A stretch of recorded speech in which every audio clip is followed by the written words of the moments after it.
Around our area are expecting a cut in state funding, and that could mean things like budget cuts going into next school year. But as Atia Collins reports, some are hoping for federal money to avoid some of those losses.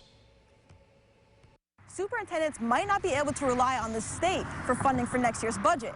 And for schools here in the Penfield Central School District, that can mean a loss of up to $8 million.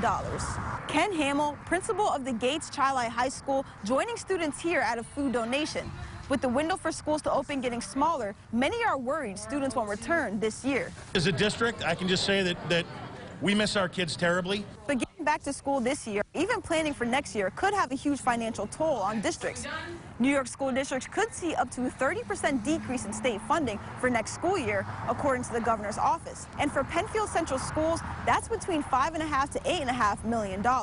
Because of the COVID-19 costs that the state is incurring, then that gets sort of passed over to the schools, which is where that 20 to 30% decrease is coming from. And with budget meetings pushed back to June because of COVID-19, the timing couldn't be worse as schools try to plan for a future without knowing what back to school looks like.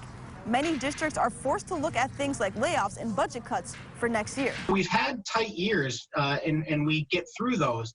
This is unprecedented because it's happening so late in the budget process. We would really require more funding in line with what the state typically provides to benefit all schools and especially our students. Dr. Putnam is advocating for the federal government to include money in their next stimulus package that will go directly to local governments and schools to help them keep a balanced budget. Reporting in Penfield, Atia Collins, News 8.